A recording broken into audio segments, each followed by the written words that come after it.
Welcome to Personal Landscapes. I'm your host, Ryan Murdoch. You can find links for today's episode and other conversations on Books About Place at ryanmurdoch.com. Bruce Chatwin's first book changed our idea of what travel writing could be. Its structure is elliptical, almost episodic. Its truth is somewhere between fact and fiction. And its richly descriptive prose is built with short, simple sentences, peppered with arcane words and a rich vocabulary. I'm joined by Chatwin's friend, Susannah Clapp, who edited 3 of his books. She's the author of a wonderful memoir called With Chatwin, Portrait of a Writer, and of A Card from Angela Carter. She worked as an editor and reader at Jonathan Cape early in her career, helped set up the London Review of Books, and has been the theatre critic of The Observer since 1997. We spoke about Bruce Chatwin's unforgettable writing style, how working as an art expert honed his descriptive abilities, and his lifelong obsession with nomads.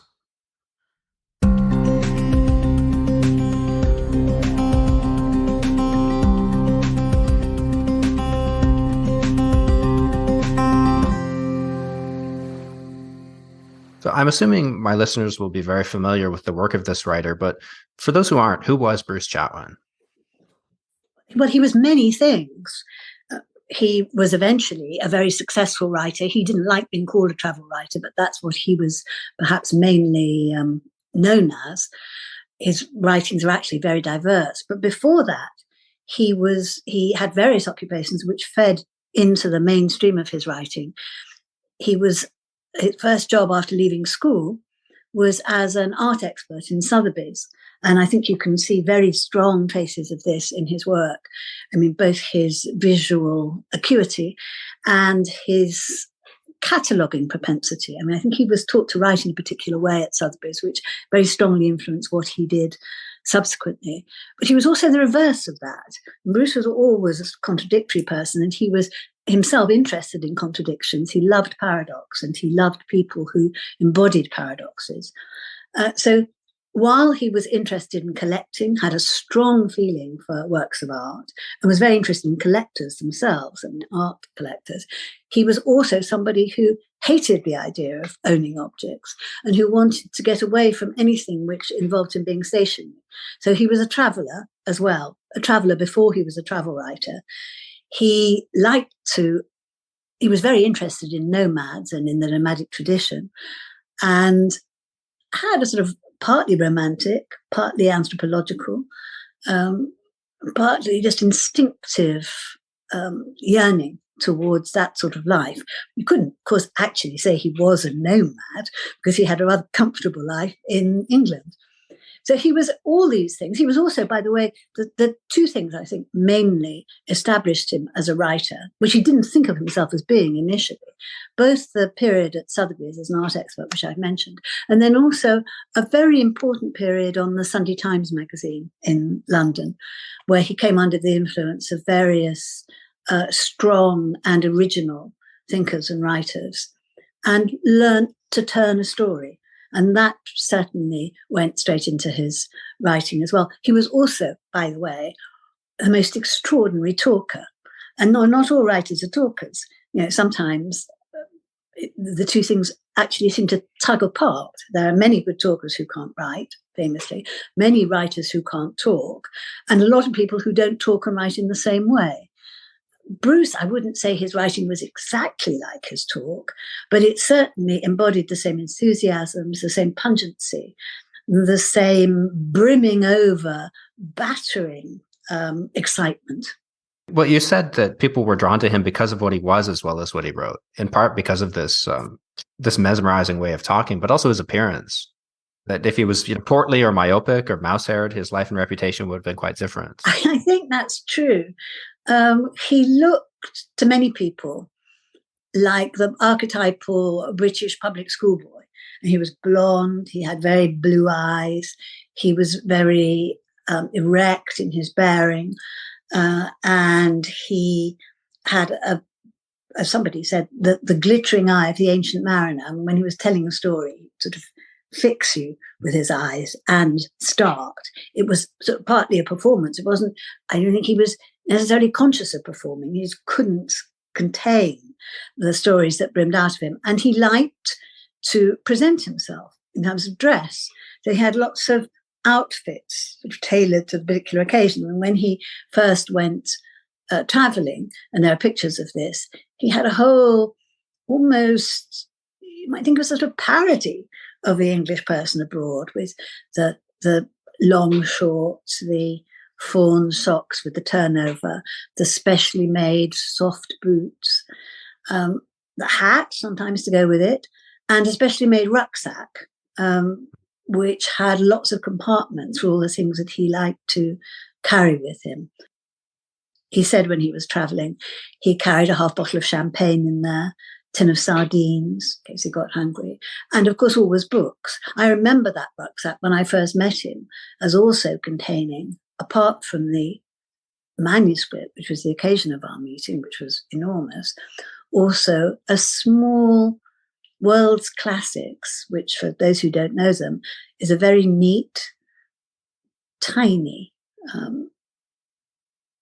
series, run I think by Oxford, I can't remember, of the 18th century cleric Sidney Smith's letters. They are very, very amusing. He was a wit.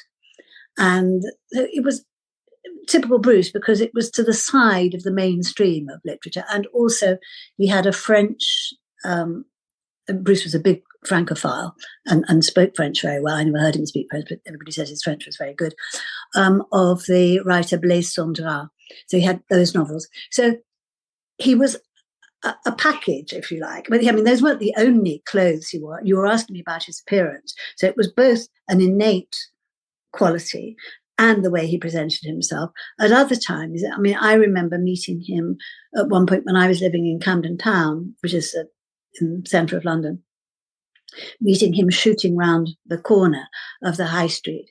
And he was wearing an absolutely brilliant greeny blue, so turquoise, I suppose you'd say, jacket.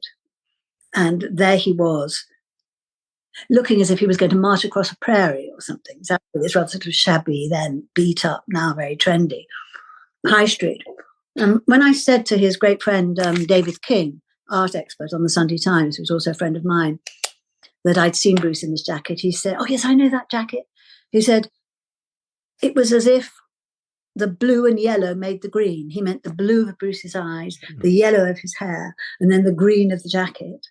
So, yeah, there was this, what might people say, superficial thing of appearance, the energy, and the feeling that whenever he arrived, he was about to go on walking. I mean, when I first sort of met him, I thought he was going to go walk straight through my publishing office. You felt this pent up vigor. So what did you think then when In Patagonia first landed on your desk, your first encounter with him? Well, it was very interesting.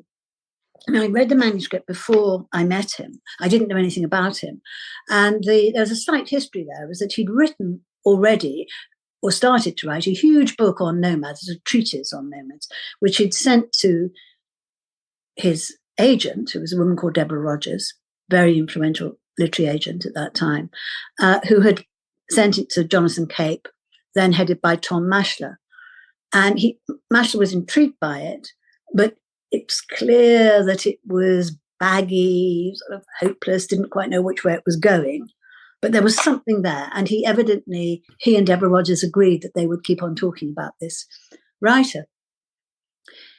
What came to me was, again, I should explain, I had a job which probably doesn't exist in publishing houses now, which was simply to read. There were 4 or 5 of us who, mostly women, mostly part-time, who sat in rather cramped conditions in rather grand offices, rather grander elsewhere, in this beautiful Georgian Square. And I was in the office where the manuscripts came in. So behind me were groaning shelves of would-be authors' manuscripts. But there were special ones as well that you were presented with. And Tom Mashler asked me to read this manuscript particularly. The point about it, which would surprise people, I think, is it was pretty big.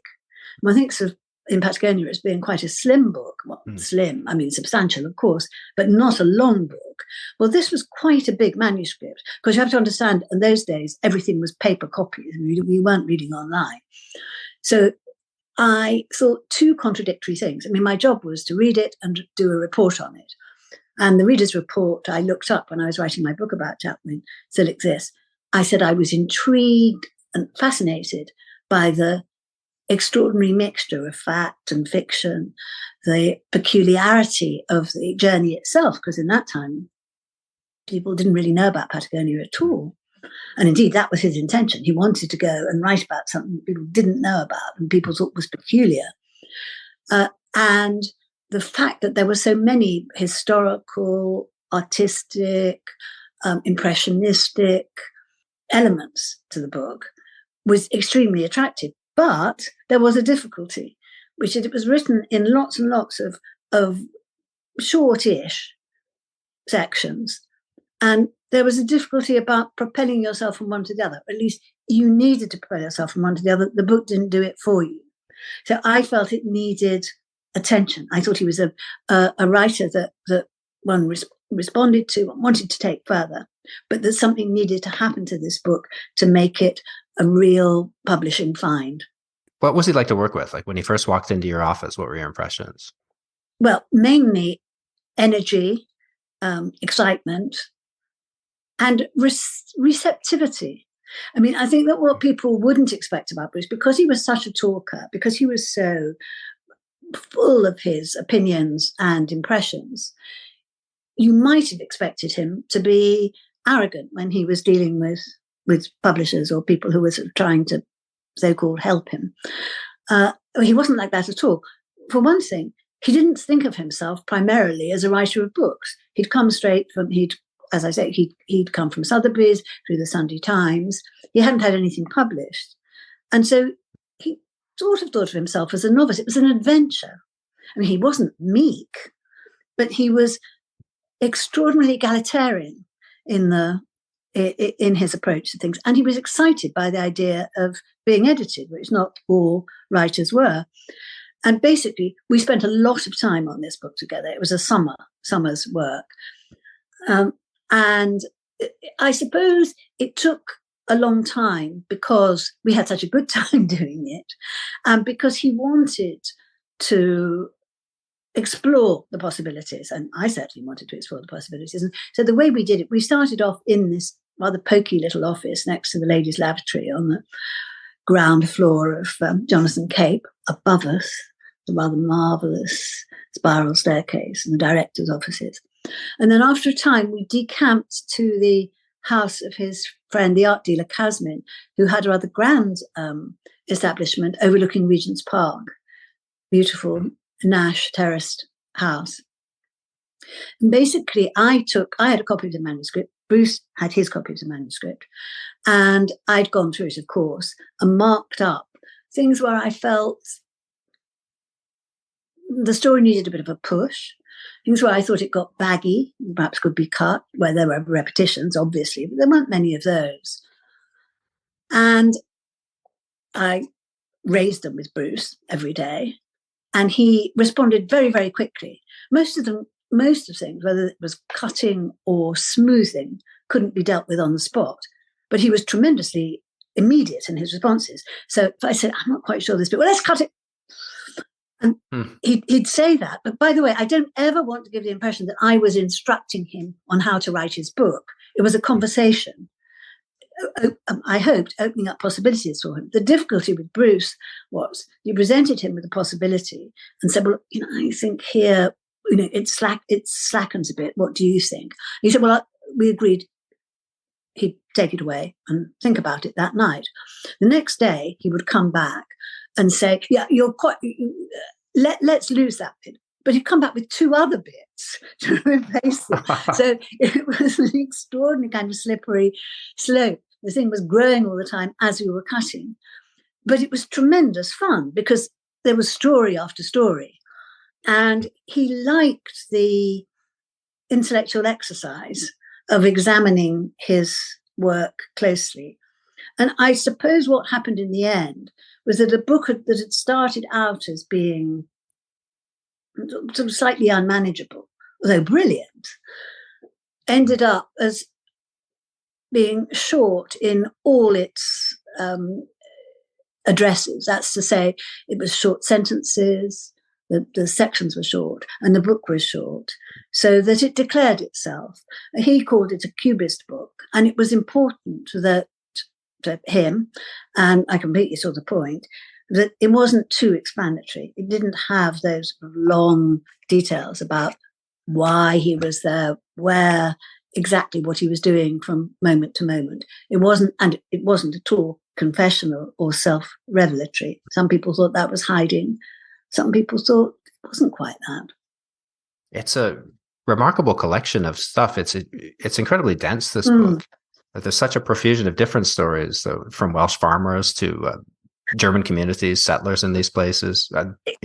Butch Cassidy and the Sundance Kid, stories of this, then stories of his own family that aren't exactly personally revealing, but contain elements of his own narrative, perhaps in a disguised way. That's exactly right. Oh, by the way, you asked me earlier on who Bruce Chatwin was, and I realized I missed out one of the many elements of what he was, that he also trained for a time as an archaeologist, or at least he went to Edinburgh University to train as an archaeologist. And that comes into In Patagonia. And in fact, I think if you look at that first book, you can find in it traces of everything that he wrote subsequently. For example, there's a whole section on the Welsh in Patagonia. Well, of course, he went on to write On the Black Hill, which is entirely about the Welsh in Wales. There is a section about archaeology, and you could say that it's a sort of archaeological investigation that prompts the book. There is a biographical theme, and there are traces of biography in his other books. I think particularly in On the Black Hill is almost a biographical text. I'm not saying it's a disguised biography, but there are certainly elements of Bruce in it. And of course, there is talk about collection, artistic collections, which he went on to explore in Urts, which is the story of a collector. Oh, and it's the story of a quest, the story of wandering, the story of beasts in caves and mystery and possible darkness, which is the Songlines. So it's absolutely all there, but all contained really exquisitely, though exquisitely is both right and undermining in a sense of what he did, because it was also both exquisite and expansive, but all contained in these very vivid, pungent anecdotes, so that you never feel he's preaching to you or heavily announcing his concerns. I just read it again a couple of weeks ago. It had been quite a long time, and I forgot what a great read this is. I mean, it works remarkably well. It's so mesmerizing, these stories, just one after the next, and they sort of somehow they accrete like, I don't know, layers on a pearl or something, and it just comes together into a whole that if you just flip through the book, you kind of think, how is he doing this? I don't understand how this came together, but it works as you read through it. I love that layers on a pearl. I never thought of that, but you're right. It is exactly like that, and I think it worked like that because really that was how he thought. I mean, he did jump and scurry is not quite the right word, but he marched from one thing to another with great quickness, and he was tremendously fleet in picking up any suggestion or any eccentricity or extraordinariness. And I don't want to overdo the eccentricity, because I don't think that he exactly sought out the odd. He just sought out things that were naturally, sought out things that were unusual. And sometimes those unusual things, I think it has to be stressed, were actually things which wouldn't present as being bizarre or baroque or peculiar, but were actually part of people's ordinary life or our ordinary landscape. I mean, Patagonia, you can say in some sense, is an exotic book. Oh, by the way, yes, of course, there's exotica in it, as there is in Viceroy Reader, his second book. I mean, all his books are there. And it's a far-flung book. But he was also, his aesthetic was a complicated one, which I think you can see from his style, which is both very rich and syntactically very plain. So he was drawn to things that were often very in outline, simple, clear. They may be very highly coloured, but they had this almost cut out vibrancy. So that later on, partly when he was researching on the Black Hill, but not only that, he was very drawn to things that were aesthetics, that were not really to do with traditional art forms. So he went with his friend David King, for example, on an expedition in Wales to find architecture that was made out of corrugated iron. I mean, you couldn't get a more ordinary, rather despised material. But Bruce loved it. He loved very simple bell towers. He loved the Welsh chapels. You see some of that in Patagonia. But alongside that, these simple outlines, is this density, which is often an adjectival density. I mean, the colours, the blues, the ochres, the different shades of pink. I counted them up once, so they're absolutely extraordinary. I mean, they'd go around the whole of the page just getting the shades that he manages to suggest in Patagonia. So yes, it's extremely rich, and it's full of different sorts of feelings as well, and also of strange prophecies in a way. You know, at the very end of the book, there's a question. Don't forget this was written long before Britain went to war in the Falklands in 84, I think. And there's a prophecy about Argentina. It's not laid down as a prophecy, it's just a hint. So there was that element as well, as this immediate physical responsiveness, and just the pleasure of meeting people, the pleasure of meeting the Welsh and their ornaments and their lives, the pleasure of meeting the violinists, which has a sort of romantic, possible sexual overtone. I mean, it's cut short in the manuscript. I didn't ask him to cut it, by the way, and I'm not aware of him actually doing any cuts on any basis like that. But you might say that some things are almost sort of teasingly abrupt, so that you wonder what might have happened next. Not just in a romantic way, but in any way. There's an edgy excitement there. And this propensity to sort of focus on the eccentricities or the paradox and inconsistencies that he was saying also upset many of the people who lived there, and many of these people that he had met. There's a guy called David Bridges, or Bill Phillips in the book, had said, no one likes being discovered. No one likes looking at their own passport photography, but I found it accurate. It's not flattering, but it's the truth. I've never known an author yet who's left a happy stream behind him. Some get on their high horse, and what they get on their horse about is as ridiculous as a fish on a roof. They have illusions about themselves that a photographer hasn't. So like he's capturing something, and then by creating such a dense description of it and such a vivid description, it's like that it brushes that element of their life up in a way that maybe they hadn't noticed before, and ends up being sort of taken as the whole of their life. I think that was the critique of these people. What do you think about that? That's really interesting. I've not heard that quotation. I did know people were said to be irritated by it to some extent. I mean, I think the person who wrote that gave a really accurate account of what it is to be written about, because the truth of it is, nobody's ever entirely happy with what is said about them. This isn't a question of people feeling that they're insufficiently praised, although actually nobody can be sufficiently praised, but that might be part of it. But it always feels incomplete. Of course, it's partial. It's one person's view.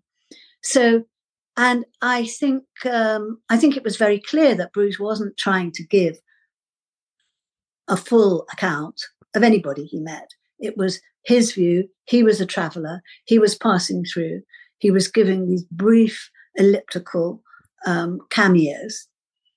And so that has never worried me about the book, because I think that what he was up to was clear. I think it's worrying when people present as absolute fact and totality something which is partial and just eclipsed by their ego. I don't think that was the case in Bruce's No, I think it reveals much more about the writer than the people being written about, in the sense that he's focusing on the things that interest him in this scene Yeah, and yeah, putting that together into a whole. Yeah.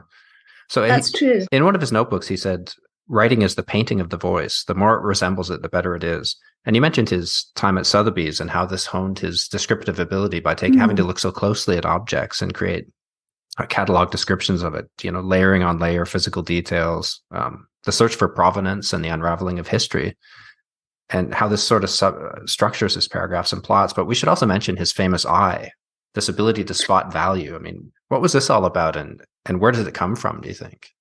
Well, he said, I don't know what makes me know whether something's real or false, which is really what the eye is about, whether it's a fraud or not, or whether something's really good or not. I don't know. I just know. And there are pictures of him sort of, somebody, I can't remember who was described him, sort of walking through a gallery at Christie's, I think, with a crowd of followers after him saying, that's a fake, that's a fake, that's a terrible fake, that's an atrocious fake.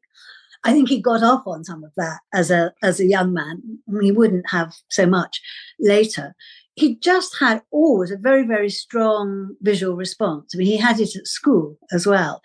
I mean, the school reports are actually fascinating. He went to Marlborough School, where our future Queen went, indeed. And he made his study when he was a sixth former into a slight work of art. It had a sofa. He was already collecting antique furniture, or at least second-hand furniture, and burnishing it up and studying where it came from. He was already interested in that, as he was in certain sort of arcane forms of literature. I mean, he was interested in Edith Sitwell, very unlikely enthusiasm for a boy of 18. He was also interested in Noel Coward, liked to have a dressing gown, so on and so forth. So he always had a strong visual response. And he took that with him to Sotheby's and rose very, very quickly. He was in several departments at Sotheby's. The least successful, as far as he was concerned, was the porcelain department, which he subsequently used, of course, when he was writing Bauduits. But Meissen porcelain was absolutely the reverse of his aesthetic. Too pretty, too elaborate, merely decorative. He wasn't interested in that at all, really. So he worked in the Department of Antiquities, which was probably what his strongest feeling was for, and also the then rising Department of Impressionists. When Bruce was there, Impressionists, I think when he originally joined, there wasn't a separate Impressionist department, whereas it was tiny. By the time he left, it was very, very strong. But his eye helped him spot a fake. And it was an innate thing. Everybody said he had it. We don't know where it came from. I mean, it was just a strong, emotional as well as intellectual, an instinct, much anything else. The things he responded to, I think this is important, which were very evident in the rooms in which he lived, were often things which weren't designed as works of art at all. He had for a time a tiny room in Belgravia, which was designed by the minimalist architect John Poulsen, in which almost everything was hidden. Everything was white. His books were hidden behind a white wall. The walls were all white. I can't remember what the carpeting was, but I'm sure it wasn't a carpet. It would have been sort of rush or seagrass or something. And he had a big feather picture, Peruvian, I think, yellow and blue picture. In one of the other rooms, he had it wasn't a picture, actually. I think it may well have been a tribal garment of some kind. That's rather the point. He also had something which he absolutely loved, which was a huge sieve, or a sieve-like tray, which he'd bought in Turkey from a fisherman, which they used to fan out the fish in them, which had a very, very subtle shading of colours. He loved that. And he had two other things. In that and in the tiny room, like tiny white rooms, in the famous Albany near Piccadilly, he had the King of Hawaii's bedsheet, which was an enormous thing that he bought. I can't remember whether it's Sotheby's or Christie's, which looked like a Matisse, great, sort of slightly apricot shaded, I think, fabric with shoals of fish leaping over it. And also a picture which he'd made by cutting out the catalogue from a toothbrush salesman. There were just lines and lines of these little brushes. And you look at them now, and they do look like a very carefully reconstructed painting. But the point is, they were completely utilitarian. That was what his aesthetic was. And it's interesting that aesthetic was honed by Sotheby's, and yet on the whole, it wasn't really an aesthetic which was to do with precious objects. It was to do with utilitarian things, which were just beautiful. I mean, that's what makes his books so extraordinary, that he sees that. He doesn't want things caged in museums and so on all the time. He sees it in life, and that's what made one of his final books, his posthumous collection of photography, so amazing, because they mingled works of art with things that he saw as he traveled. So it seems that he spent his 20s honing this eye and this descriptive ability at Sotheby's and in these archaeological studies in Scotland. And then he just abandoned both of those and moved into the Sunday Times. And you say that working on the Sunday Times magazine, that he found his flair. He found his flair in the magazine. There's a huge difference between the crispness and economy of his journalism and the straining theorizing of his earlier work on Nomads, the famous unpublished manuscript. That he also developed a way of structuring his prose, which never left him, so that all his books kind of contain sections which can be read as discrete essays. Yes, I think that's true. He was greatly helped on the Sunday Times by somebody who was a great friend of his called Francis Wyndham, who was himself a wonderful short story writer and a wonderful interviewer. He almost invented the modern day interview. One of my determinations is to get Francis's Sunday Times essays republished, because he did, before other people, write in an extraordinary original way about meeting people. Now, about celebrities and writers and film people and so on.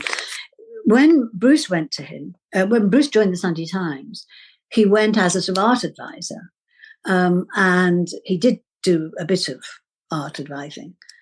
But actually, he then started to come up with ideas. For example, he said to Francis, what about doing a story about Madeleine Vionnet, who was held to be responsible for abolishing corset by inventing the bias cut, who lived in Paris?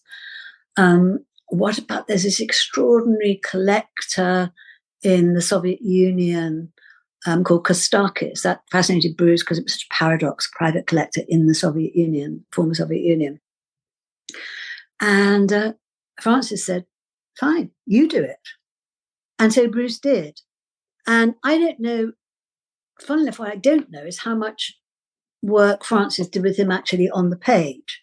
But certainly he inspired Bruce to think that he should write these stories himself.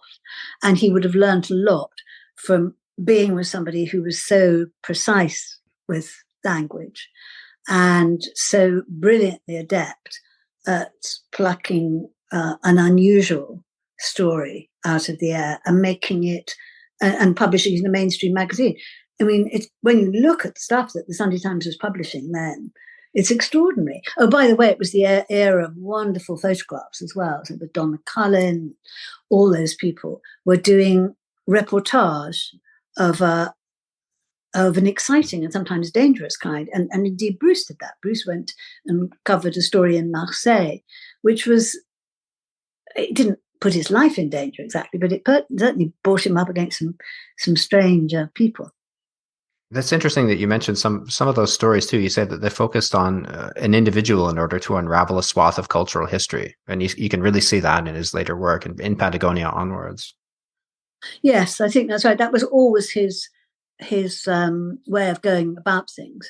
It was to alight on something physical and actual and small or perhaps insignificant, and then to pull out from it the provenance, hence the Sotheby's thing, and also to walk all the way around and describe, as it were, every aspect of it, both physical and historical, and in terms of its geographical implications. I think that's something that Sotheby's started him on, and that the Sunday Times developed. But of course, it had a lot. Both of these people had a lot to work on. It was his talent that they were working on.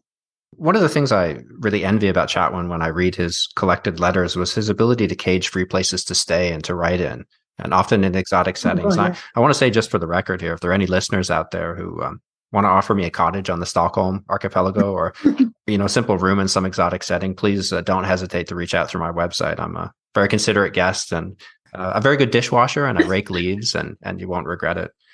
But so Chatwin's propensity, you say that he talked fervently and wrote copiously about his fascination with nomads, and it sort of cast a vagabond luster over the journeys they made, but he often stayed comfortably in the house of friends, sometimes too long, that his perpetual motion seemed like that of a perpetual guest to some of them. That's true. And also he was, as are most writers, but Bruce perhaps more volubly than most, totally obsessed with what he was writing. And he liked to read it aloud. So people could be driven mad. His great friend Diana Melly was sometimes both amused and irritated by Bruce following her around the kitchen, reading out bits that he'd just written. I mean, of course, it was a gift and it was wonderful, it was exciting. But if you're actually trying to prepare something for that guest to deliciously eat and probably not wash up afterwards, it could get on your nerves. But that was a very important. So there was that. And as you say, sometimes people felt he overstayed his welcome, but he was always welcomed originally. That was the point. I think the places he stayed are interesting because, like a lot of people, and I find this myself, when I'm reading abroad, I'd rather read against the grain. That's to say, if I'm sitting on a beach, I don't want to read about a beach. I'd rather read about sort of Dickens and the Howling Fog. And Bruce liked to write against the grain, so that he wrote part of On the Black Hill, I think, in Yaddo. He certainly stayed, when he was staying with Diana Melly, he was researching on the Black Hill, and he did that. His research was pretty intense, old papers, the actual farmstead on which, or the several farmsteads on which the book is based, and the landscape.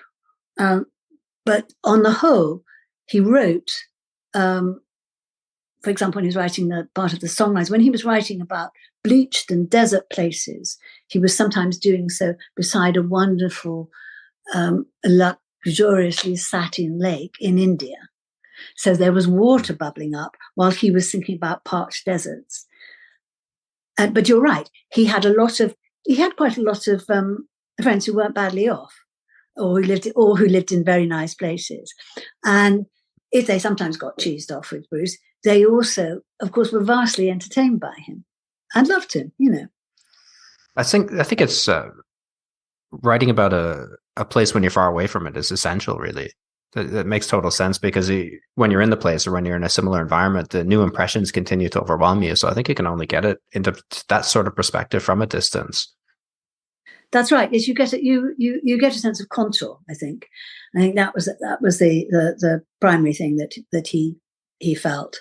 I can't remember where he was, for example, writing Utz, where he wrote Viceroy Reader, which would be an interesting thing to consider, because in a sense that was the book that he found most difficult, and he got very, very badly blocked by that. I mean, it's a tremendously, torrentially difficult subject, very, very dark, and it's very, very compact. The writing is quite clenched at times, and he found it difficult. I remember going to see him when he was in this tiny attic in Albany, and he was sort of white with anxiety and exhaustion, trying to tease it out. And I think that's partly because the subject matter was so disturbing and upsetting. And he'd had his own brush, possibly even been raped during capture in some of the places he wrote about. But it wasn't only that, it was also that somehow he'd got locked in to this very compressed way of writing. We've touched several times on nomadism, which is always thought of as his big theme. And you describe it as an obsessional interest, which was also a creed, a way of making sense of and of enhancing his archaeological inquiries, geographical investigations, and his own history and neuroses. And even On the Black Hill, his Welsh novel, is sort of framed in terms of this obsession in almost as an anti-nomad book, a book about... Yeah, absolutely. But the place where he really wrote about these theories is the Songlines. That seems to be the definitive. The nomad book he failed to write originally, but you say that it was both animated and oppressed by these ideas. The Songlines was edited by his American editor, Elizabeth Sifton, who I think helped him a great deal. And I think it must have been a very hard book to work on because Bruce had already become ill. And so there were certain things that he couldn't do. I mean, he just didn't have the physical energy to do. And I feel that had he been at his most fit, probably the ideas of the book would have been absorbed into the narrative a little more rather than being laid so explicitly out. That's not everybody's view. It's often people's favourite book, and it is a very exciting book because of its real response to the Aboriginal works of art and to the strong sense of movement and discovery. But I think that he was trying to write his creed in it, and I think that showed a bit. But I think he was also stalked by the idea of death. I mean, that's evident actually in the closing chapter of it, which makes it, of course, very, very moving. So it's both things. It's both, as I say, yes, both animated, but oppressed by the importance that he felt about this. I think what you said earlier about the On Black Hill being an anti-nomad book is completely true. I mean, he himself said, I didn't like being called a travel writer, and I wanted to write a book about people who never went out. That was very Bruce-like, by the way. And if you look at his books, you can see them all as being written in contradiction, one to the other. You know, a short book, a long book, a very crystalline book, In Patagonia, a very compact and smouldering book, Viceroy Reader. Towards the end, there were the Songlines, which is huge and extravagant and generous, you might say, which is, I think, partly why people respond to it so much. There is a real intellectual excitement there. And he was right about walking, by the way. We all know that now. A lot of things that people thought were batty about Bruce, he was dead right about. You know, Solvitur ambulando, he was right. But then after that, then this tiny jewel, Utz, which he wrote right at the end of his life when he was again ill. But actually, that was a book I did edit. And it was pretty much, it needed very little. And he was very pleased with that. He was amused by the fact I went to his house, the house that he lived in with his wife, Elizabeth, in Oxfordshire, which was a sort of clapboard house painted in Swedish maroon colours overlooking the hills on which Elizabeth kept her sheep. Bruce was very proud of the fact that he claimed she put shepherdess on her passport. And we edited Utz. Remember, the light was very, very bright and it was very cold. And Bruce suddenly got very cold. I mean, he was clearly becoming ill, but he was walking and certainly clear in his mind. But he suddenly had to have a blanket around him. But as we went through the book, as we'd gone through with In Patagonia all those years before, reading it out sentence by sentence, and it was like being in a play some of the time, it occurs to me now. Every now and then he'd say, oh, I know what he's doing here. I'll beat you to it. And he was sort of exultant at the idea that all those things that we'd talked about years before had sort of got into his bloodstream, if you like. Anyway, but all his books were written, as I say, almost in opposition to each other. And certainly On the Black Hill is his most static and his nearest to home book. And of course, it's actually also, I think, the most autobiographical, or at least the one, if you actually wanted to trace an autobiography from it, you could do so by seeing the pair of twins that are at the centre of the book as being two sides of Bruce, a Bruce who loved baking and a Bruce who wanted to escape. And indeed, some of his childhood stories, I mean, some of the stories his mother told about him as a child, some of her memories of him as a child, rather, are absolutely there, pretty much verbatim. You know, the losing of a toy. One of the kids looks up and says, when he sees snow for the time, God's spitting. Now, that was something that Bruce said to his mother as a small boy. And the whole book is a strange amalgam, not simply of memory, although there is a strong enthroning of memory in it, not least because there's a Proustian reference at one point to war. Anybody who's read a bit of Proust will recognize a bit of that. But also there's a intensive research. I mean, he went and looked up Hereford newspapers.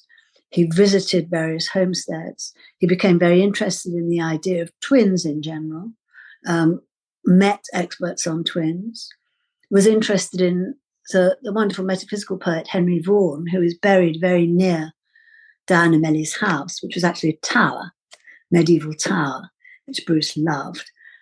And Henry Vaughan was himself a twin who wrote brilliantly about the landscape and the light of that region.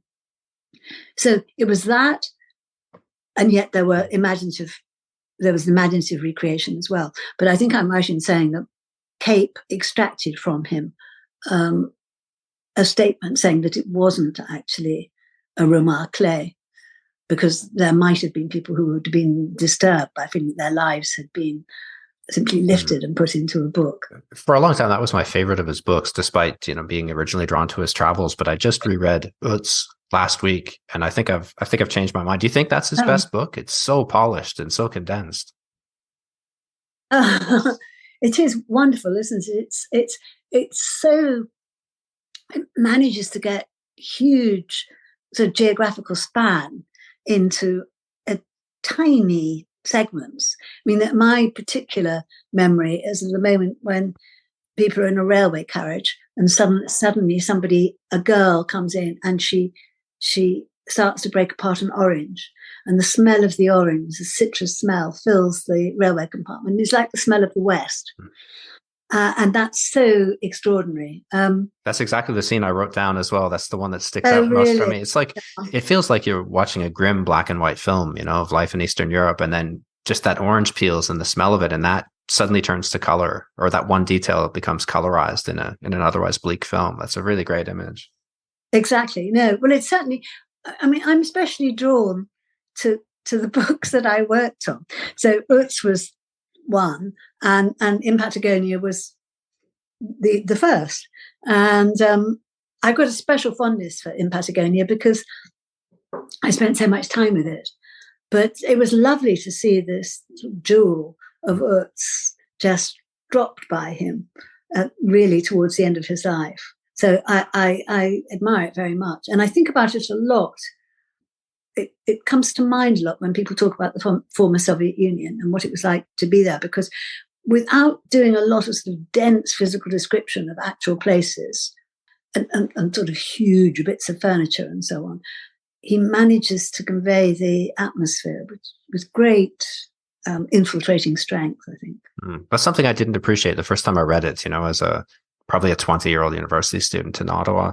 But living in Berlin now and having traveled a lot of these Eastern European places and, encountered more and more people who lived in these times, when I read it again recently, it just seems so perfectly captured in such a dense, such a thin, it's amazing how he did this.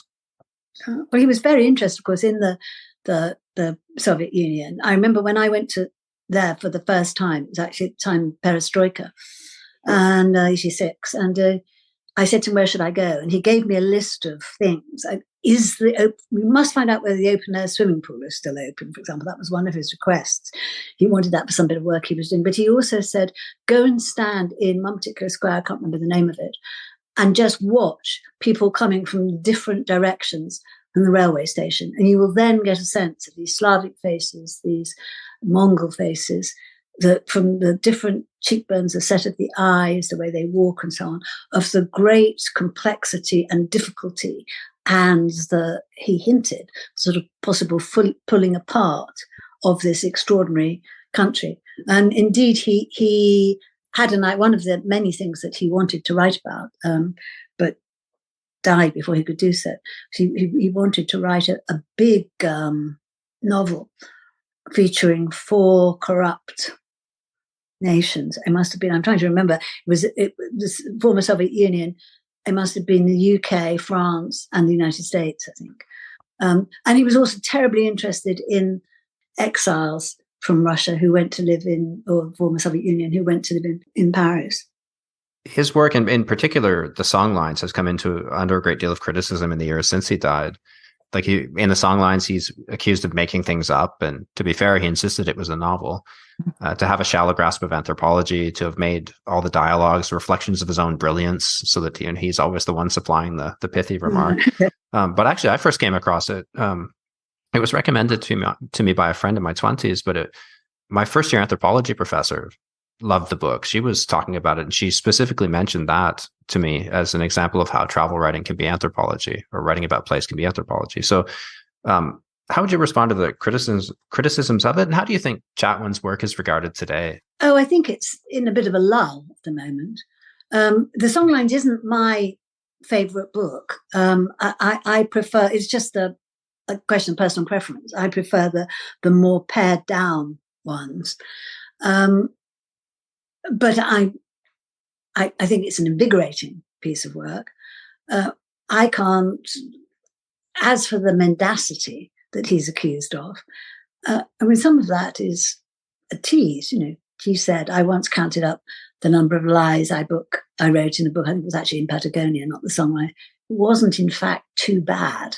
He knew what he was doing. He's a writer. Most of these things were fiction. They weren't supposed to be sort of dogged accounts of what was of actually going on. I find some of his theorizing a little hard to absorb, and I think his language becomes abstract, and I can't follow it. Well, you've also said too that there was always a thin line between Bruce being brilliant and Bruce being batty with some of this theorizing. Well, that's always what I thought. So that for me is a gap. On the other hand, what's happened to him now? I remember when I think it was the letters came out. Somebody started a review with Who Now Reads Bruce Chatwin, which sent a stab to my heart, partly because it showed how fickle things are. Because after all, there was a time when people were saying, who doesn't read Bruce Chatwin? Now, the point is that it's not his fault, but there is a difficulty because he was wildly fashionable as well as wildly read. And so things go in cycles. At the moment, I think he's not, I don't know how widely read he is. A lot of the books are still in print. And when you find somebody who does like him, and the people are very varied. I remember I did a broadcast recently about In Patagonia, and a woman in her 30s wrote to me and said, I didn't know you worked on that book. It was one of my favorite books. The point is, it's not all kind of people strapping on their knapsacks, muscularly striding across continents who want to read him, nor is it all people who are interested in sort of particularly exquisite artworks. It's a much wider and more varied audience, and it still exists. And I think he'll come back, but this is not his best time for reading. It just isn't.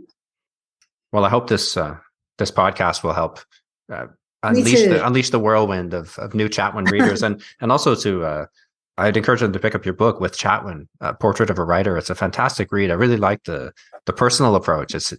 You get a different element than you do from the biography of Chatwin. It's a much it's warm and personal, and I like the exploration of his your experience with him as an editor and sort of how these books came together. That's really interesting for somebody like me, I guess. I wanted to do two things, which I think aren't always done. One was to write about somebody I actually knew while the memory of him was still fresh in my mind. And after all, most biographies, or a lot of biographies then, certainly were written by people who didn't know the person they were writing about and had explored them through the work. And the other thing was to write about the work of an editor, which interested me.